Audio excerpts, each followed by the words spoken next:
I'm working on a Husqvarna YTH 24 with a 48-inch cut, and it's making a popping sound, backfiring and running really bad. It seems like an ongoing problem that they have with these particular motors. It's got the V24 horsepower motor in it. Let me start this thing up and see if you can hear it. Pop that hood and see if I can videotape the noise that it's making.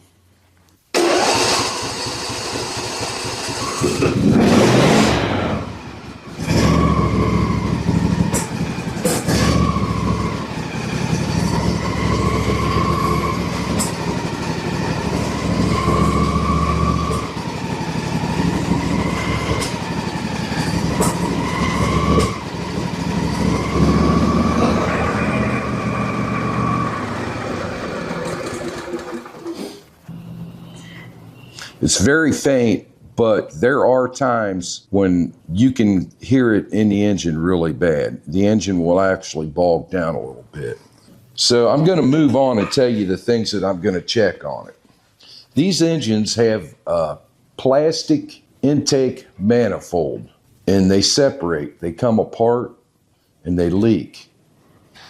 And I've had to replace them before. They're very expensive. It's a cheap design and they go bad. And I'm thinking it could be that or maybe a bad coil on it. So I'm going to take the intake off of it. I'm going to check that out first, and then we'll move on from that. Now, this is an older one, kind of hanging on to it for some reason, but it's the same motor. It's a little bit older, but you can see these have an aluminum intake manifold on it. Why they switched from that to that junky thing, I don't know. Let's take that one off and take a good look at it and see if it might be leaking. Here's the plastic one. You can see where they've glued two pieces together here.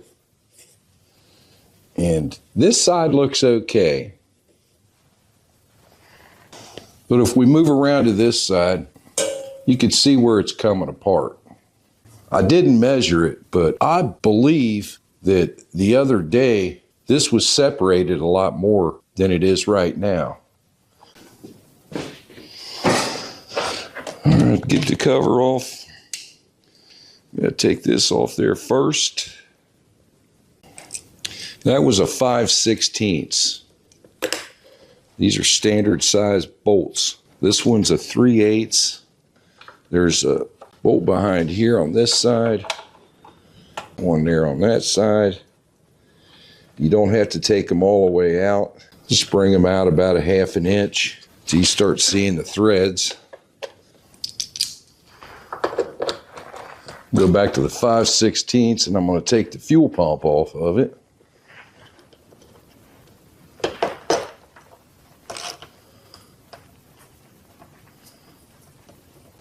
Get your air filter out.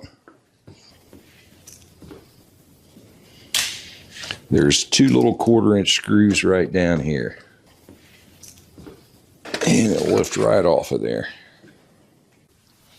Next up, I'm going to take this little vane off of here. Flap, whatever you want to call it.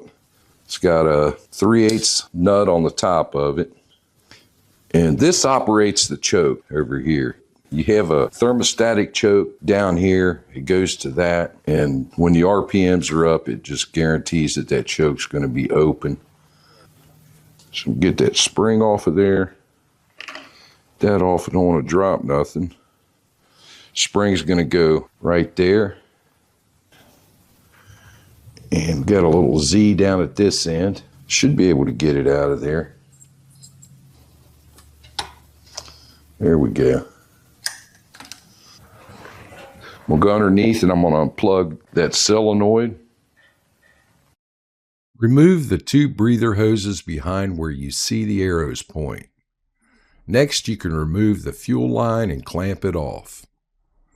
Now we can remove the 4 bolts that mount the intake to the heads. The one in this corner, I had to use a wrench because I couldn't get a socket in there. The other three, a socket and an extension worked fine. These are a 7/16 bolt.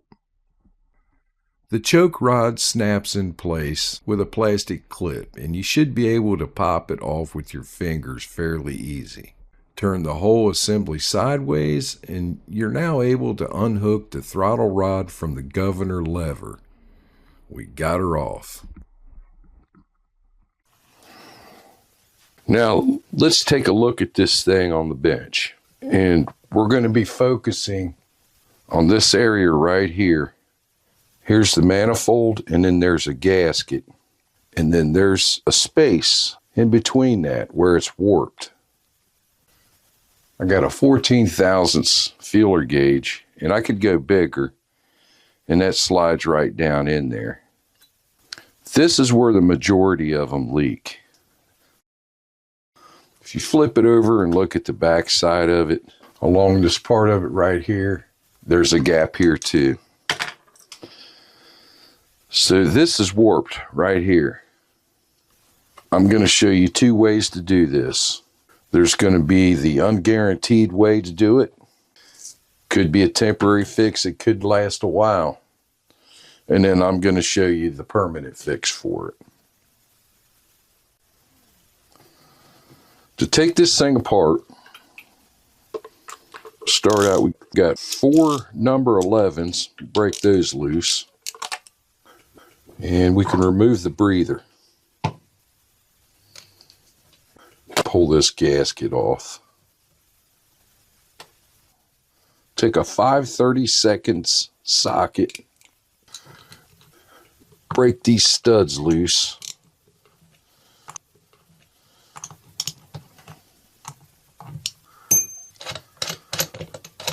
Remove them.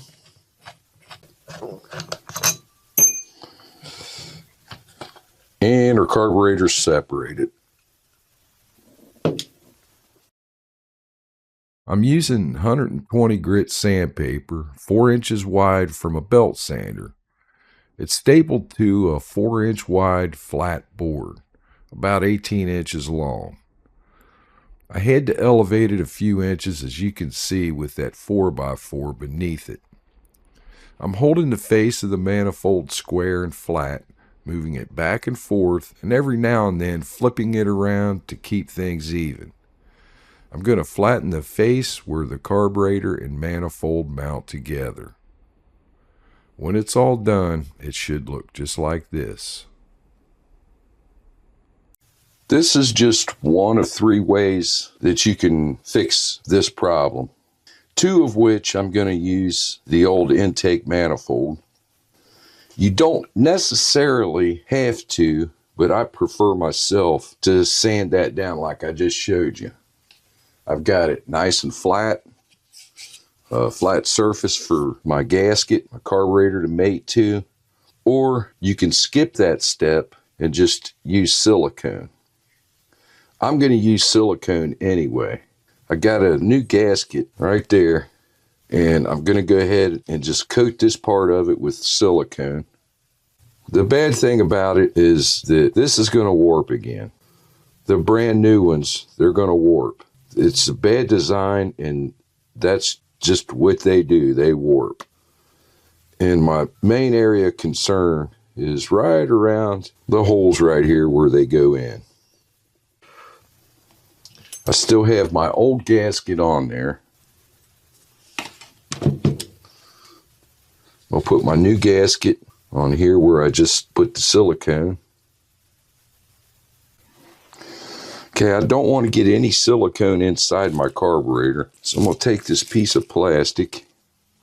So I'm going to put that on there. And then I'm going to install the carburetor on there like that. That way when that silicone squeezes out, that plastic's going to catch it. And I'm just going to snug it down for right now and let that silicone cure just for a little bit, and then we'll come back to it. It's been a few hours. I'll go ahead and take this off of there.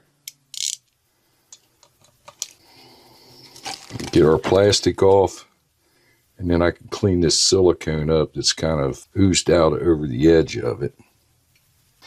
I got her cleaned out pretty good, and I'm going to leave my old gasket on there and just reinstall the carburetor like this. Now you can, if you got the gaskets and you want to, you could put new gaskets on it. But I may have to come back a couple years from now and do this again, and I'll just hopefully be able to get by with just putting another gasket with silicone over top of that one. Now, one thing I am going to do with these, I'm going to take them out and I'm going to flip them over just like that and reuse them. And you'll see they'll set in there just like they were brand new. We're ready to put this thing back on. Okay, we're ready to start it up.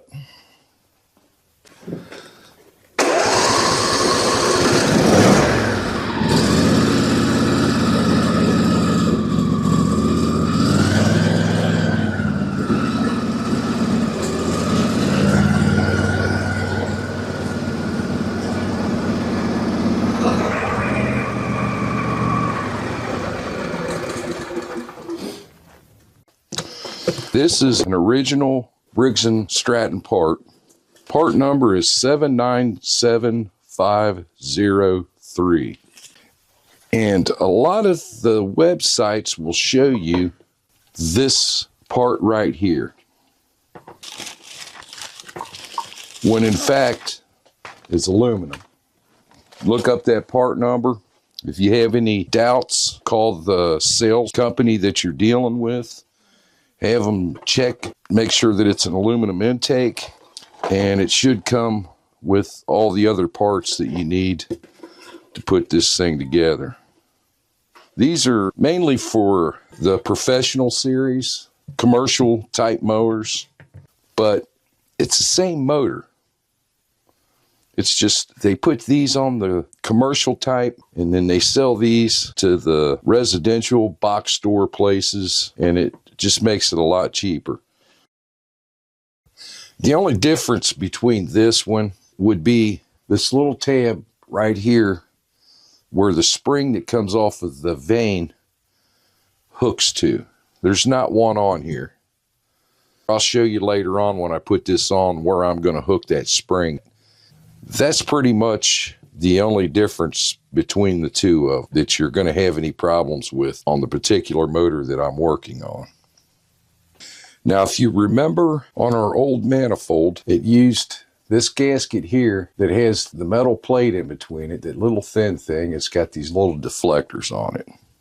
Now, if yours had that, then you're going to want to use figure 2 on the instructions that it comes with. That's going to be this gasket here. On the instructions, the 2 tabs, they're going to go up just like that. There's a little tab on top of the plastic spacer that goes on there. You can see it right there. That's going to go up like that. Front and back are all the same. And then we got the one with just the 2 big holes on it. The 2 tabs, they're going to go up just like that. Slide a couple of our studs in there to hold it in place. Got her on there. Don't use any sealer. And this is ready to be mounted to the manifold.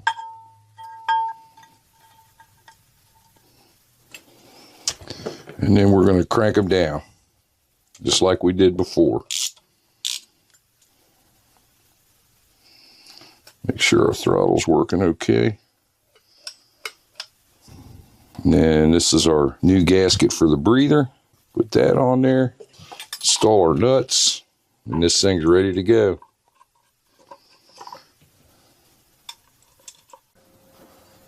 Let's start it up.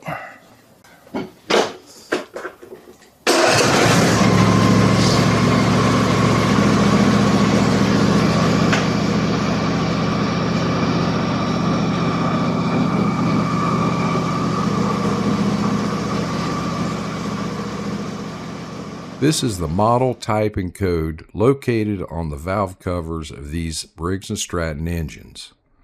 As you can see, this aluminum intake manifold fits this engine perfectly.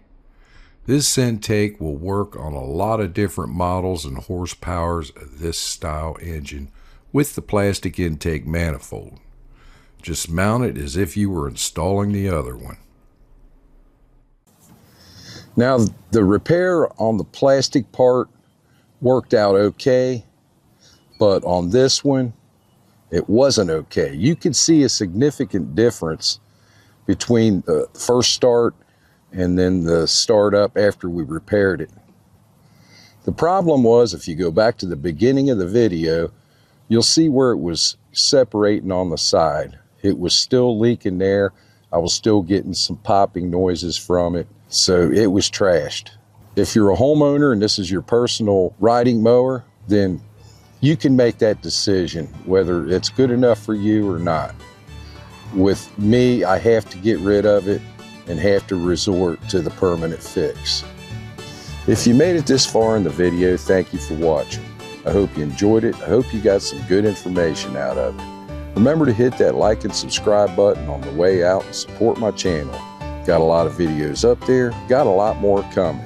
Ring that notification bell and you'll get notified as soon as I put them up. Remember to stay safe in the shop, wear all your safety protection, and have fun. Thank you for watching.